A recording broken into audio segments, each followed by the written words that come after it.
Continuamos con nuestras lecciones acerca de la disciplina en la iglesia. Hoy, como lo leen ustedes ahí en el título que aparece en pantalla, el tema es cómo proceder en la administración de la disciplina en la iglesia del Señor, en la iglesia local. Pero antes de entrar en materia, parte de lo que vamos a estar considerando, ya hemos mencionado algunos apartes de ellos, pero aquí lo vamos a ampliar un poquito más. Pero como dije hace un momento, antes de entrar en el tema como tal, es importante que nosotros recordemos que el Nuevo Testamento nos habla a nosotros de la iglesia del Señor en dos sentidos. La iglesia en sentido universal y la iglesia en sentido local. Lecciones anteriores, ustedes han tenido la oportunidad de escucharme a mí algunos apartes de este tema sobre las diferencias que existen entre la iglesia universal y la iglesia local. No voy a mencionar todas ellas, ustedes lo podrán recordar. Los que no hayan estado en esas lecciones, pues pueden ir a la página web del Ancla del Evangelio o también al canal en YouTube del Ancla del Evangelio, donde se encuentran estas lecciones sobre las diferencias entre la iglesia universal y la iglesia local.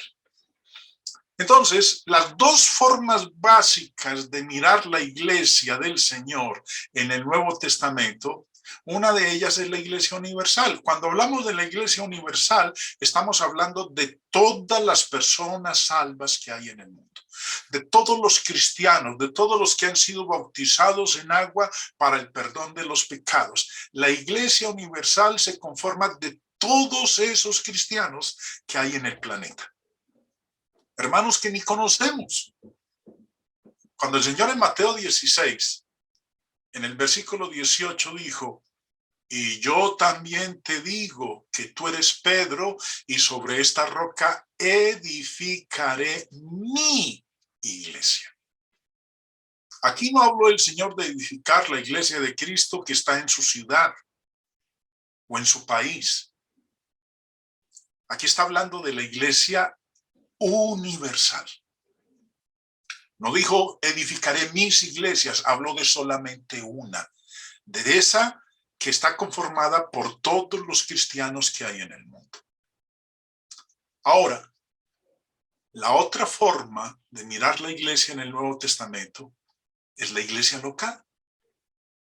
Cuando hablamos de la iglesia local es de ese grupo específico de cristianos en un lugar o en una ciudad en particular.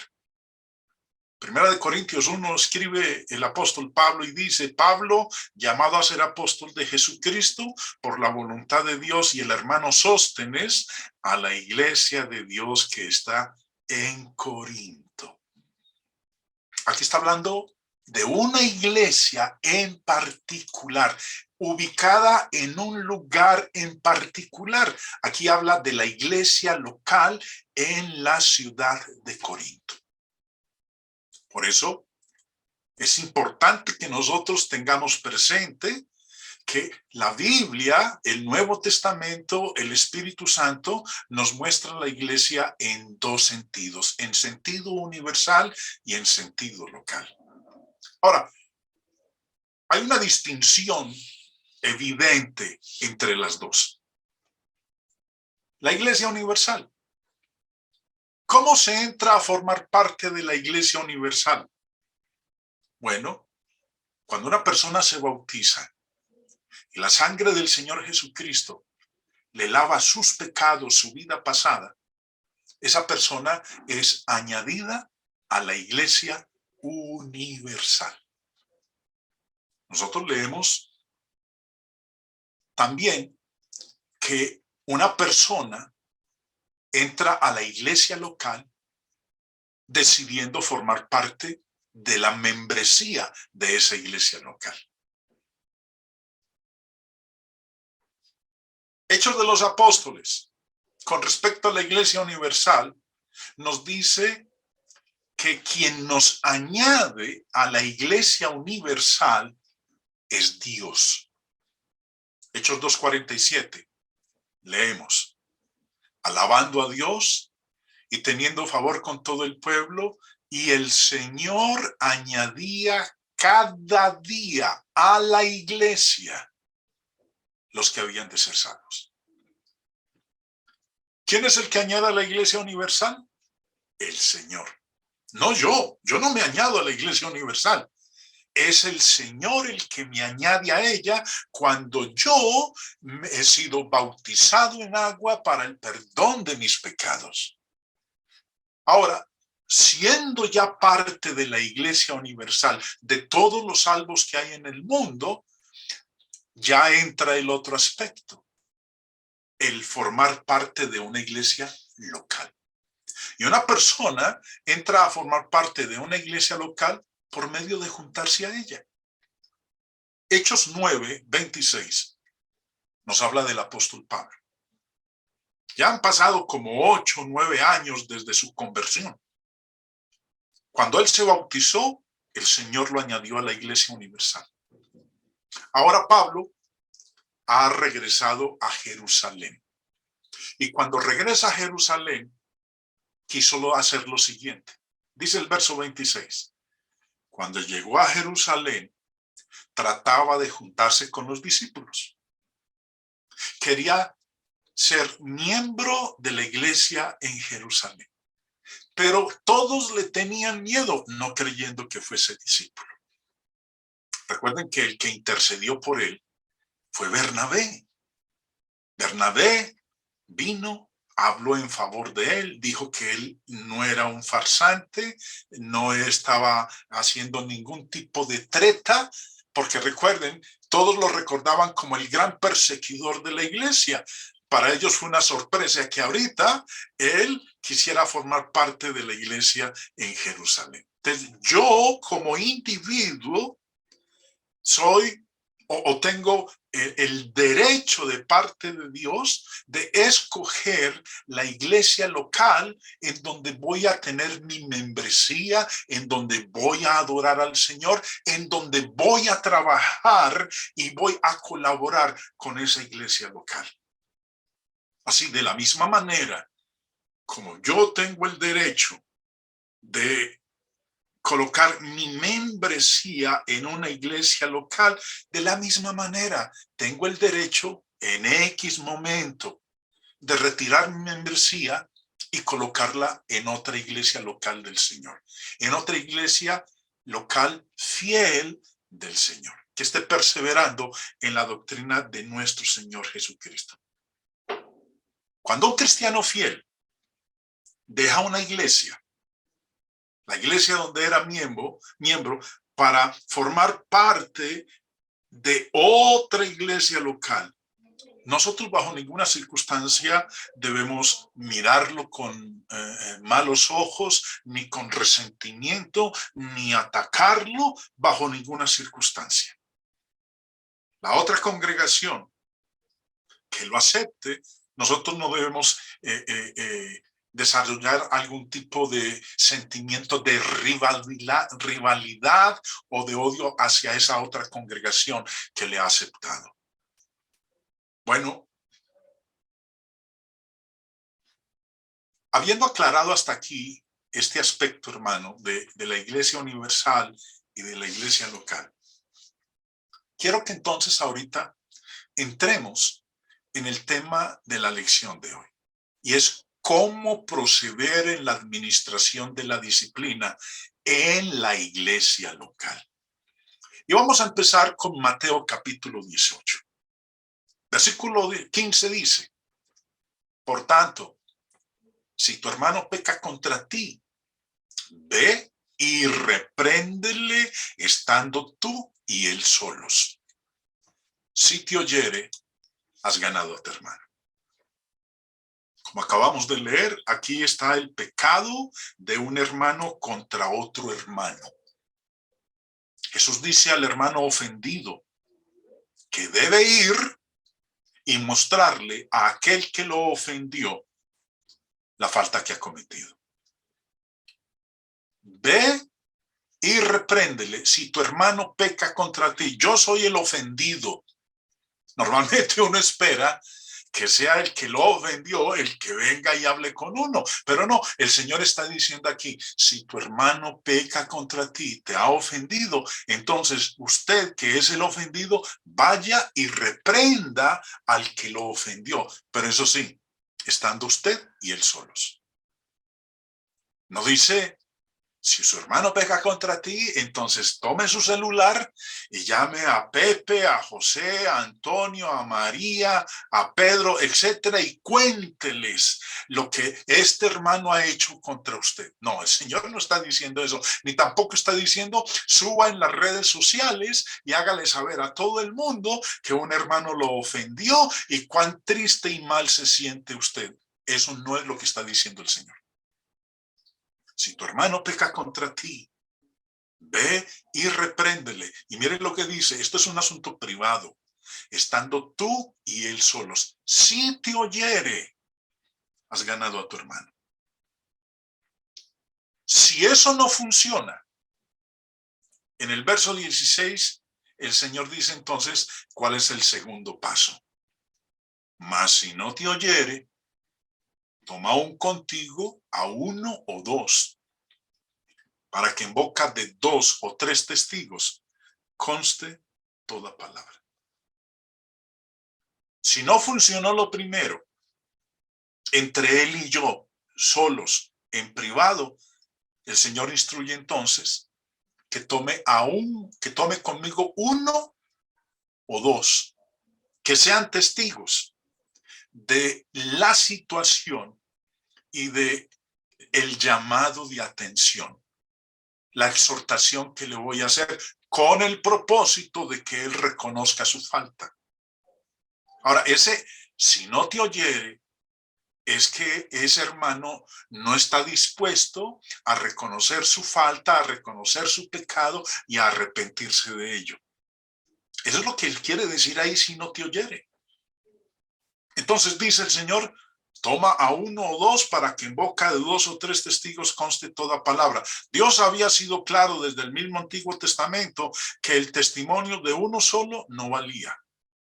Tenía que ser por boca de 2 o de 3 testigos para que constara toda palabra. Ahora, mi propósito al buscar a uno u otro, a uno o 2 hermanos para que me acompañen, no es para hacer quedar mal al otro hermano. No es para que ellos me apoyen haciéndole sentir mal bajo ninguna circunstancia, sino que ellos se den cuenta de la falta que ha cometido y cómo está hoy procurando que este hermano reconozca su falta y se arrepienta.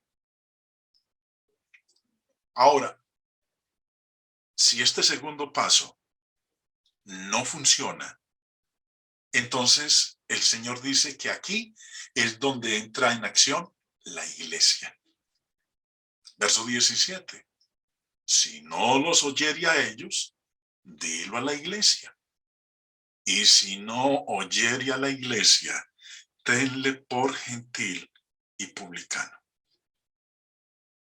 Aquí no se está diciendo de que se le escriba una carta personal o se le escriba a otras iglesias o se publique la acción en el boletín de la iglesia, en la página web de la iglesia, en el WhatsApp de la iglesia. No. Aquí dice, dilo a la iglesia.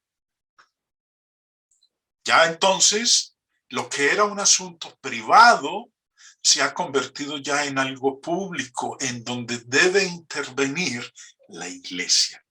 Y si no escucha la iglesia, al llamado de atención, a la exhortación, a que reconozca su falta y se arrepienta, es claro cuando dice el Señor en el verso 17, tenle por gentil y publicano.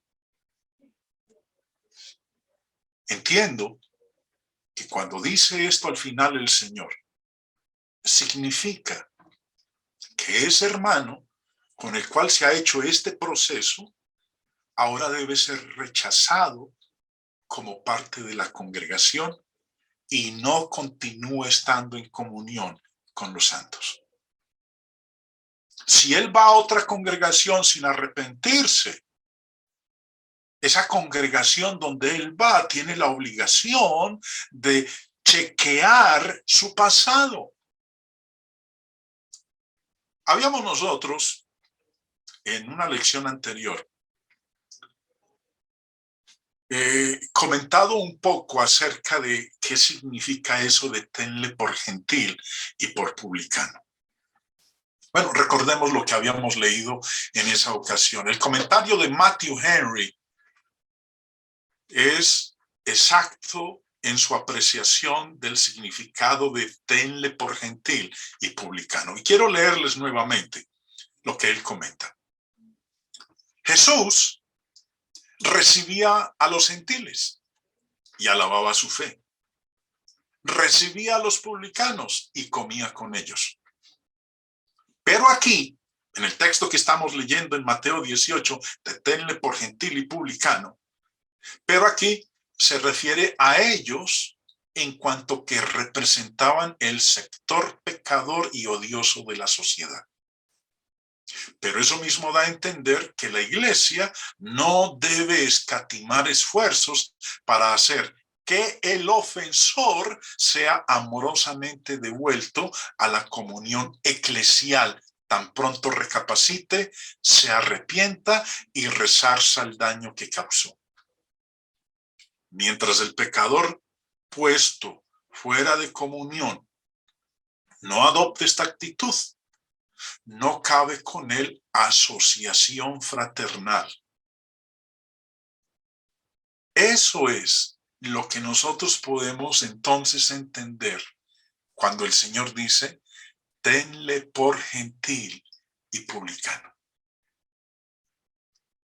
También William Hendrickson, en su comentario al Nuevo Testamento sobre este pasaje, de tenle por gentil y publicano, escribe, no como si Jesús despreciara o no quisiera tener nada que ver con los extraños y publicanos, o sea, pues los gentiles y los publicanos. En cuanto a su actitud hacia los no israelitas, o sea, pues los gentiles, véase capítulo 8, verso 11, y hacia los publicanos, véase el capítulo 9, versículos 10 al 13. Pero así como los extranjeros, los gentiles, y los publicanos, que todavía no se habían convertido, deben ser considerados fuera del reino de Dios. Así también la persona impenitente ahora debe ser considerada como de la misma clase. Debido a su propia soberbia, ha perdido el derecho a la membresía de la iglesia. Y ahora ha llegado a ser el doloroso deber de la iglesia hacer esta declaración para que aún esta severa medida de exclusión pueda, con la bendición de Dios, dar como resultado el arrepentimiento de la persona. Este pasaje, entonces, hermanos, de Mateo 18, nos dice cómo debemos tratar al hermano en pecado en frente de otro hermano. Primero, él y uno en privado. Si no se logra su restitución, entonces uno o dos testigos. Si eso no logra el efecto de su restitución al camino de Dios, entonces la iglesia. Y si la iglesia, cuando ya hace su papel de llamarle la atención, de exhortarle a que cambie su conducta, que reconozca su pecado, si ya en esta tercera instancia no cambia bajo ninguna circunstancia, entonces el Señor es claro. Hay que cortar comunión con él. Ojalá. Y como ha ocurrido en muchas ocasiones, al seguirse este proceso, después de un tiempo, ese hermano con el cual se cortó comunión ha recapacitado y ha vuelto a la iglesia del Señor.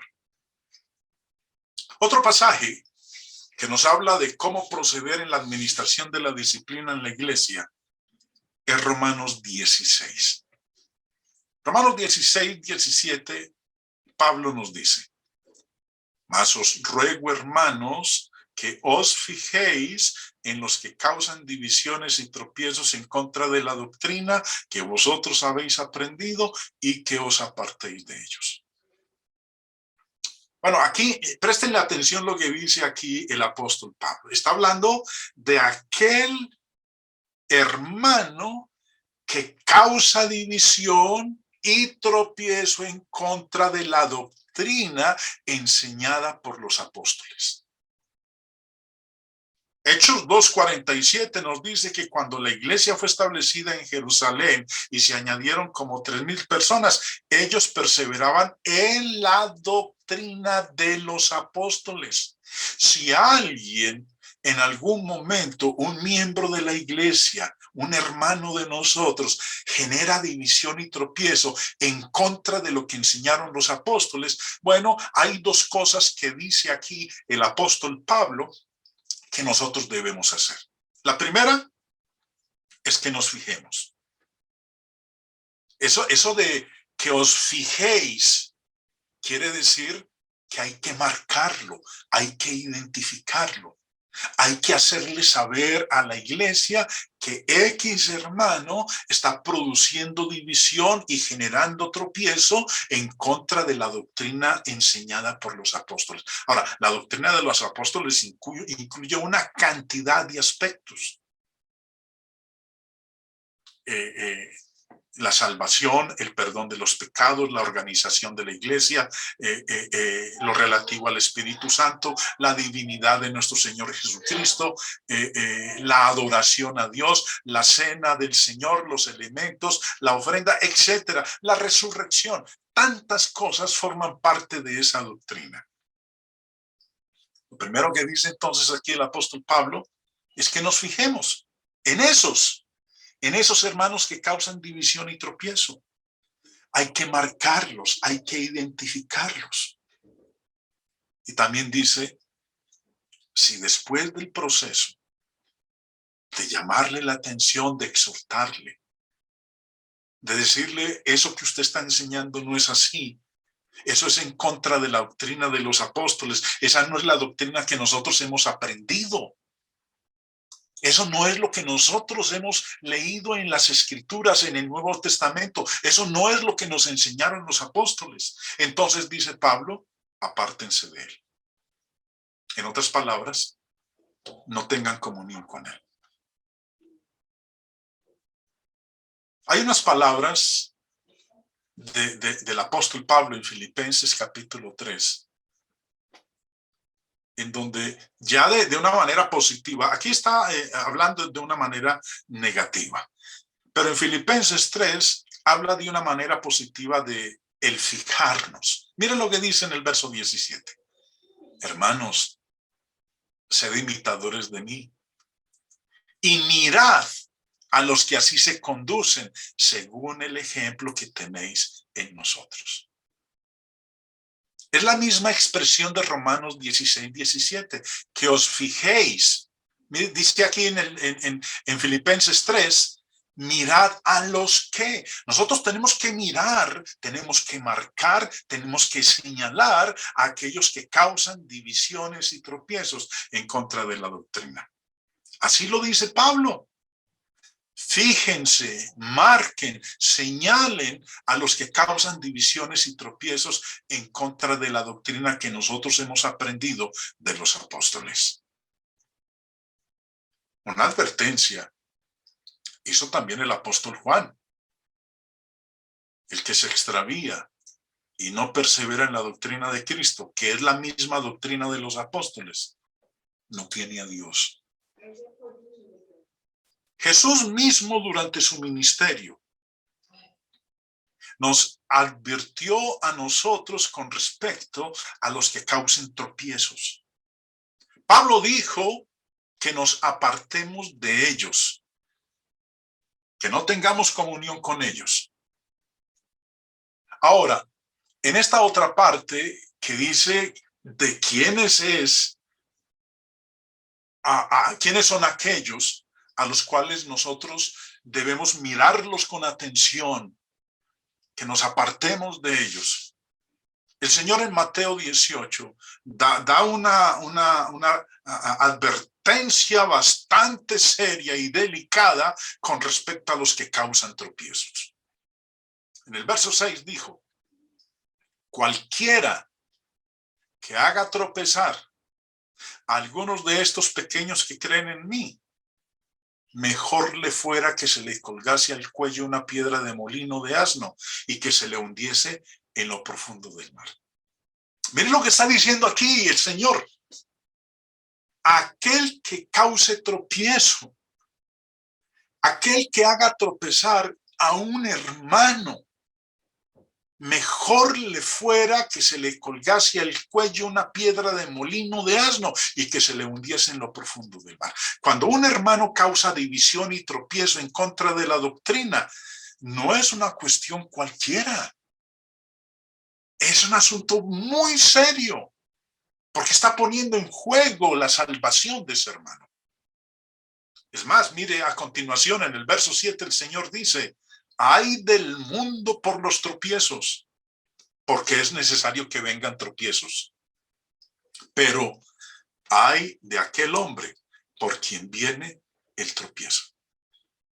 Por eso la instrucción de Pablo en Romanos 16:17, que nos fijemos en los que así actúan y que nos apartemos de ellos. Eso quiere decir que los evitemos, que no los usemos como maestros, que no los aceptemos como hermanos fieles dentro de la comunidad de los santos. Los hermanos necesitan estar informados acerca del peligro de ese hermano que está causando división y tropiezo en contra de la doctrina. Ahora, 1 Corintios 5, de este hemos hablado ya en lecciones anteriores, pero vamos a mencionar algo más que nos menciona aquí el apóstol Pedro en cuanto a cómo proceder en la administración de la disciplina en la iglesia. Recordemos, el contexto nos está hablando de un miembro que está en inmoralidad, en fornicación, vive con la mujer de su padre. Y después de Pablo haberles llamado la atención, les dice, verso 4 en adelante: en el nombre de nuestro Señor Jesucristo, reunidos vosotros y mi espíritu con el poder de nuestro Señor Jesucristo. O sea, pues Pablo está hablando aquí de que esto es autorizado por el Señor, en el nombre de nuestro Señor Jesucristo, por la autoridad de nuestro Señor Jesucristo, reunidos vosotros y mi espíritu con el poder de nuestro Señor Jesucristo. Tengamos entonces presente que lo que nos está diciendo aquí el apóstol Pablo es que la disciplina en la iglesia no es producto de una decisión nuestra, sino que es una instrucción, un mandato de nuestro Señor. Verso 5. El tal se ha entregado a Satanás. Como no se quiere arrepentir, sino que quiere persistir en su fornicación, no quiere cambiar, entonces el tal sea entregado a Satanás para destrucción de la carne, a fin de que el espíritu sea salvo en el día del Señor Jesús. En un momentito vamos a volver a recordar lo que ya hemos hablado de lo mencionado en este verso 5. Verso 7. Limpiaos pues de la vieja levadura, para que seáis nueva masa, sin levadura como sois, porque nuestra Pascua, que es Cristo, ya fue sacrificada por nosotros. Y culminamos con el verso 13. Porque a los que están fuera, Dios juzgará. Quitad, pues, a ese perverso de entre vosotros. No se puede tolerar dentro de la iglesia del Señor, como lo está diciendo aquí el apóstol Pablo a la iglesia en Corinto, ustedes no pueden tolerar a ese miembro en esa conducta. Y es más, mire el término que utiliza, que es muy fuerte: perverso. Y dice, quítenlo de en medio. corten comunión con él. Y como dice en el verso 5, entréguenselo a Satanás. Él no quiere estar en los caminos de Dios, entonces entréguenselo a aquel con el quien quiere vivir. Los propósitos de la disciplina en la iglesia. Recordemos que de esto habíamos hablado en unas lecciones anteriores. Y tomando como base, aquí 1 Corintios 5:5 dice, es para destrucción de la carne. ¿En qué pecado de la carne estaba este hermano en Corinto? En la fornicación. Recuerden que Pablo mismo menciona en Gálatas capítulo 5 las obras de la carne. Y dice, manifiestas son las obras de la carne que son adulterio, fornicación. Este hermano estaba en fornicación. El propósito de esa disciplina es para que la carne sea destruida. ¿Cuál carne?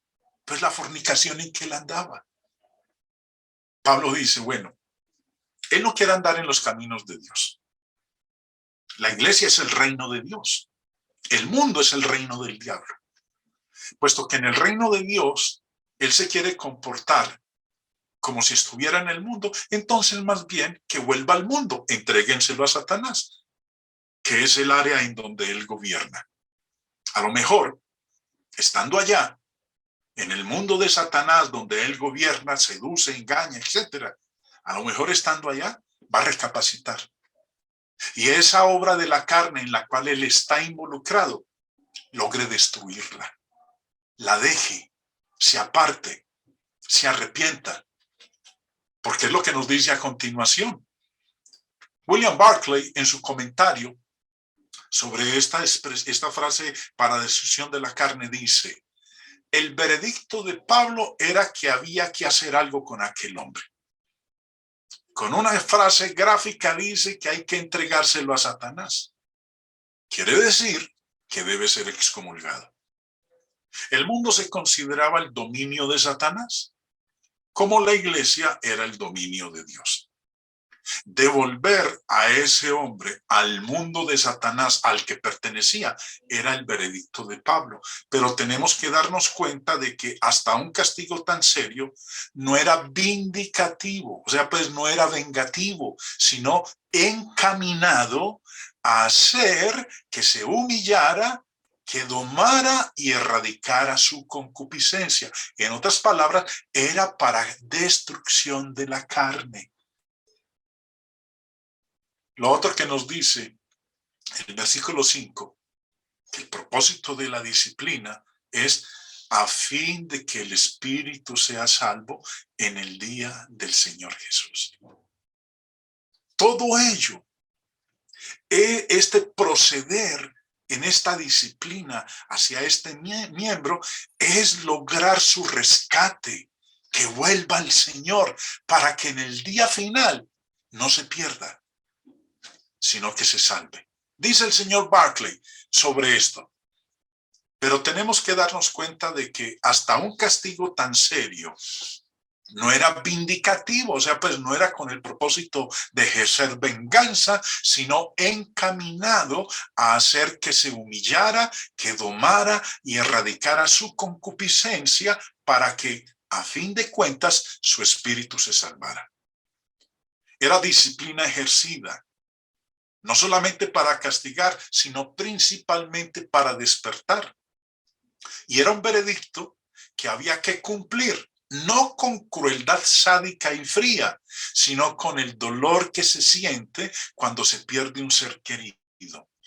En la iglesia primitiva, detrás del castigo y de la disciplina, estaba la convicción de que había que rehacer, no que deshacer al que había pecado. Vemos entonces, hermanos, todo esto que estamos nosotros viendo en estos pasajes, el objetivo es la restauración de ese hermano. Ahora, sigue diciendo Pablo en la instrucción que les da a los corintios, porque ellos se encontraban vanagloriados. Dicen, no es buena vuestra jactancia. Ahora, ¿en qué consistía la jactancia? Pues que toleraban que dentro de la iglesia hubiera un miembro en fornicación. Y entonces les dice, ¿no sabéis que un poco de levadura leuda toda la masa? Una vez más el señor Barclay nos da una buena ilustración con respecto a eso de la levadura. De un poco de levadura leuda toda la masa. El objetivo de esa disciplina era evitar que los otros miembros de la iglesia se infectaran. ¿Cómo se iban a infectar? Pues imitando la conducta de él. Dice el señor Barclay, Pablo pasa a dar un consejo muy práctico. En la literatura judía, con muy pocas excepciones, la levadura representa una mala influencia. Era una pizca de la hornada anterior que se había fermentado totalmente. Los judíos identificaban la fermentación con la corrupción. Ahora bien, el pan de la Pascua era sin leudar. Recuerden que cuando Dios mandó al pueblo de Israel a celebrar la Pascua, una de las cosas que les dijo es que no podía usarse levadura. No se podía hallar levadura en ninguna de sus casas. Continúo la lectura. Más que eso, el día antes de que empezara la fiesta de la Pascua, la ley establecía que había que encender un candil y buscar la levadura ceremoniosamente por toda la casa, para que no quedara en ella ni una miguita de pan normal. Pablo adopta esa ilustración. Dice que nuestro Cordero Pascual ya ha sido sacrificado, Cristo, cuyo sacrificio nos ha librado del pecado. Como el del Cordero Pascual libró a los primogénitos de Israel de la muerte y consiguientemente a todo Israel de la cautividad de Egipto. Por tanto, prosigue Pablo, hasta la última miga de maldad tiene que desaparecer de nuestras vidas. Si dejamos una mala influencia en la iglesia, puede corromper toda la sociedad de la misma manera que la pizca de levadura leuda toda la masa. Aquí tenemos otra vez una gran verdad práctica. A veces hay que imponer una disciplina para bien de la iglesia. El cerrar los ojos a las ofensas no es lo más amable que se puede hacer. Puede ser perjudicial. Hay que eliminar el veneno antes que se extienda. Es fácil arrancar una mala hierba, pero si se deja, se apoderará de todo el terreno. Aquí tenemos el gran principio de la disciplina. Nunca se debe ejercer para satisfacción del que la impone, sino para bien de la persona que ha pecado y de la iglesia entera. No debe ser vengativa, sino curativa y profiláctica. Entonces vemos, hermanos, cómo debe ser nuestro proceder hacia este hermano, cómo practicar la disciplina en la iglesia con un hermano que se encuentra en pecado. Seguimos ahora, segunda de Tesalonicenses 3. Lo que vamos a leer a continuación habla de un hermano que anda desordenadamente. Y el mandamiento que se nos da es que nos apartemos de aquellos que no caminen según la enseñanza entregada por el apóstol Pablo. Empieza diciendo en el verso 6 y 7. Pero os ordenamos. Como lo he dicho en otras ocasiones, vuelvo y lo repito. Aquí Pablo no está dando una sugerencia. El Espíritu Santo a través de Pablo no nos está sugiriendo, no nos está aconsejando, nos está dando una orden, un mandamiento. Pero os ordenamos, hermanos, en el nombre de nuestro Señor Jesucristo, que os apartéis de todo hermano que ande desordenadamente y no según la enseñanza que recibisteis de nosotros. Porque vosotros mismos sabéis de qué manera debéis imitarnos, pues nosotros no anduvimos desordenadamente entre vosotros. Ahora, hay muchas maneras de andar desordenadamente. En este caso particular, en el contexto, está hablando de aquel miembro que no quería trabajar, que estaba ganándose el pan de balde. Se alimentaba gracias a que otros hermanos le daban y él no quería trabajar. Y Pablo mismo enseña en el contexto, el que no quiere trabajar, que tampoco coma. Y este hermano desordenado también andaba metiéndose en lo ajeno, entrometido, chismoso. Por eso Pablo dice, apártense. La orden del Señor es que hay que apartarse de todo hermano que ande desordenadamente. Quien quiera que sea el hermano más preparado, o el hermano más humilde, el que tiene mucho dinero, el que no es tan rico, etcétera. No importa el apellido que tenga ni el hijo de quien sea. Que os apartéis de todo hermano que ande desordenadamente y no según la enseñanza entregada por el apóstol Pablo. Rehusar trabajar, ser entrometido, fallar en obedecer a la palabra de Pablo por medio de su epístola. Uno que no obedece a la palabra de Pablo debe ser señalado y no se debe tener compañía con él. Es más, sigamos leyendo lo que dice en el verso 14. Si alguno no obedece a lo que decimos por medio de esta carta, a ese señalarlo. Ese señalarlo quiere decir, hay que decir quién es. Y no os juntéis con él. El objetivo es que se avergüence, que recapacite.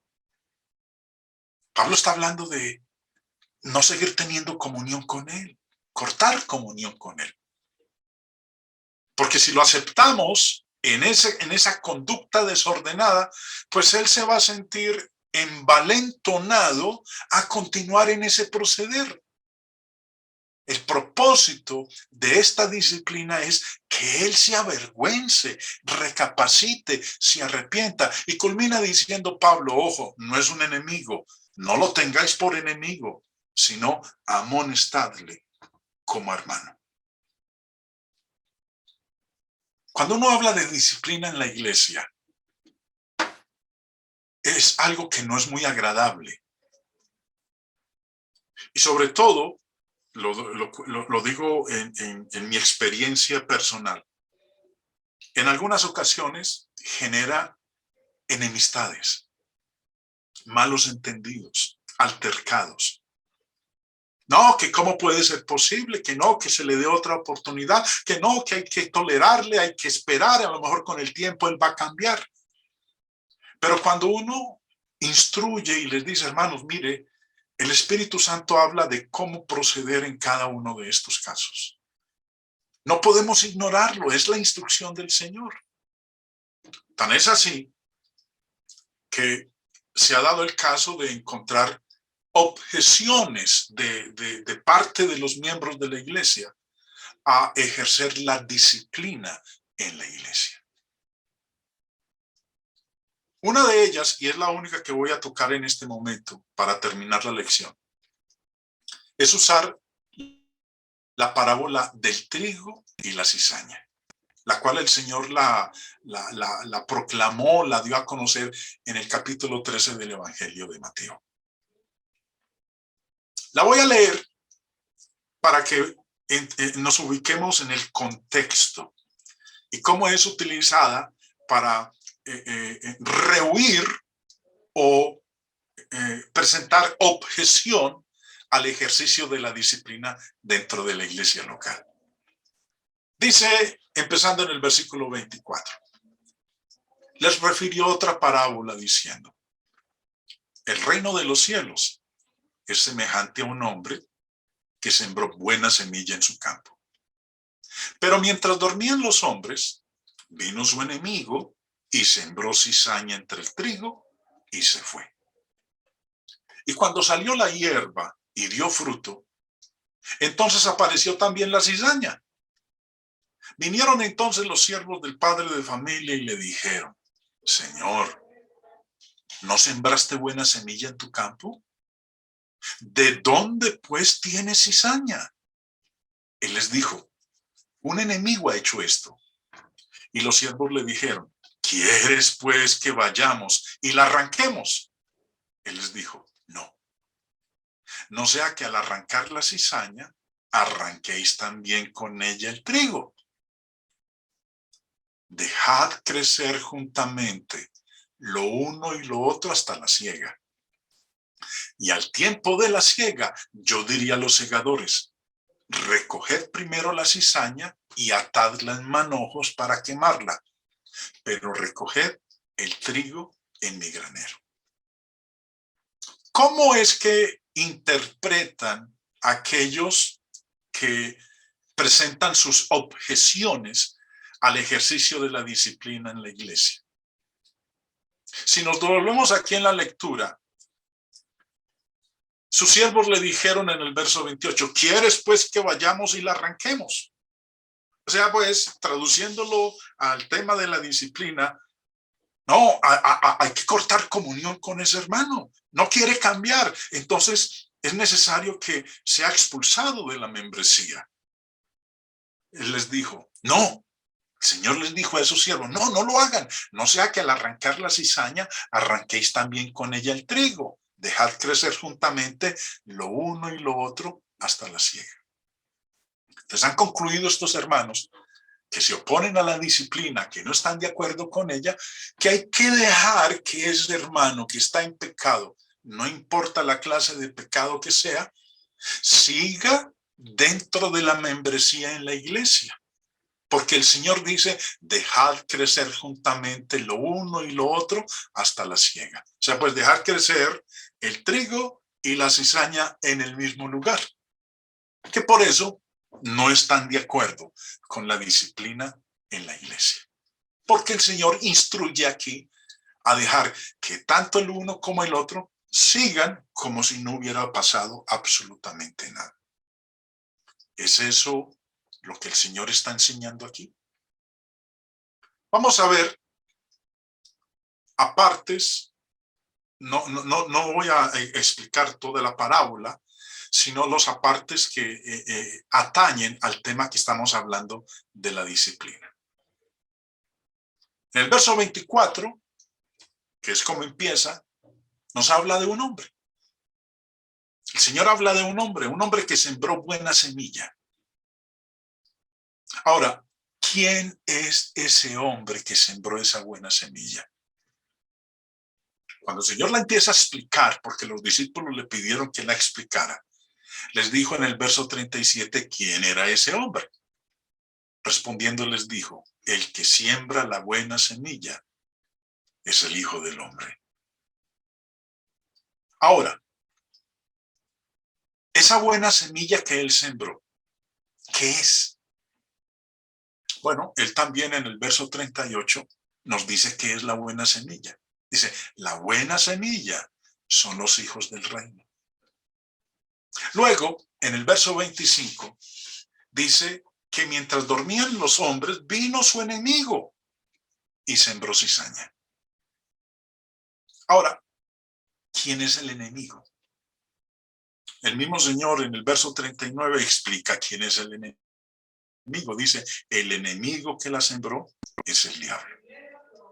Luego, dice que sembró cizaña. Pregunta, ¿qué es la cizaña? Recuerden que la buena semilla son los hijos del reino.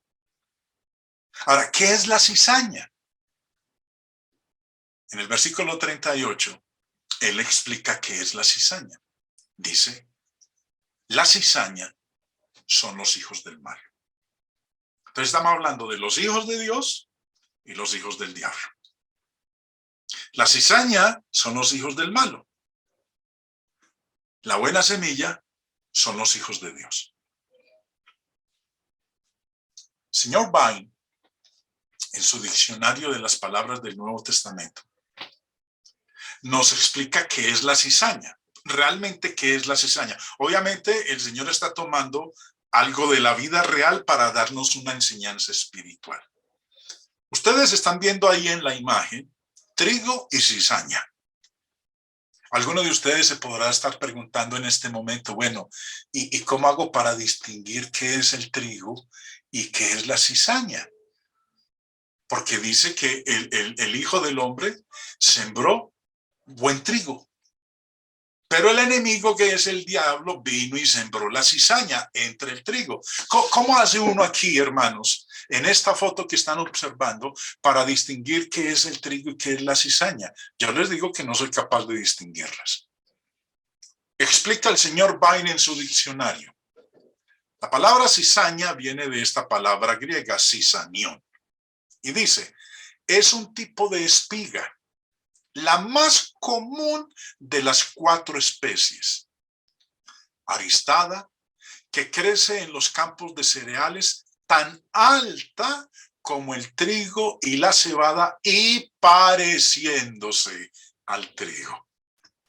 Así entonces, si la cizaña se parece al trigo, entonces es muy difícil. Tiene que tener uno un ojo de experto para poder distinguir entre el trigo y la cizaña. Se aceptaba entre los judíos que se trataba de una especie degenerada de trigo. Los rabinos la denominaban bastarda. Las semillas de esta planta son venenosas para el hombre y para los animales herbívoros, produciendo sopor, náuseas, convulsiones e incluso la muerte. Sin embargo, son inocuas para las aves. Vemos entonces, hermanos, ya vamos entendiendo lo de el trigo y la cizaña. Hay hijos del maligno que se parecen a los hijos de Dios. En el mundo en que nosotros vivimos hay personas buenas, no matan a nadie, no andan haciendo maldades, pero no son hijos de Dios, son hijos del maligno, porque es de lo que está hablando el Señor aquí. Ahora, nos habla de que esa semilla, esa buena semilla, fue sembrada en el campo. En su campo. La pregunta, ¿qué es el campo? El Señor lo explicó. En el verso 38 dijo, el campo es el mundo. Presten la atención, hermanos. En esta parábola, el Señor es claro en decir que el campo es el mundo. El campo no es la iglesia. Aquellos que presentan objeciones a la disciplina en la iglesia quieren aplicar la parábola del trigo y la cizaña, queriendo decir que el Señor se está refiriendo a la iglesia. Si se estuviera refiriendo a la iglesia, entonces hay una gran contradicción. Porque todos los pasajes que hemos venido nosotros leyendo de cómo proceder en la administración de la disciplina en la iglesia, Mateo 18, dilo a la iglesia, Primera de Corintios 5, Romanos 16, Segunda de Tesalonicenses 3, etcétera, y muchos otros pasajes, hablan de lo que debe hacer la iglesia con un miembro que ande en pecado, que ande desordenadamente, que ande en las obras de la carne. Y si aplicásemos nosotros esta parábola a la iglesia, entonces hay que tolerar dentro de la iglesia al miembro que vive en pecado. Pero el Señor es muy claro al decir aquí que el campo es el mundo, no la iglesia.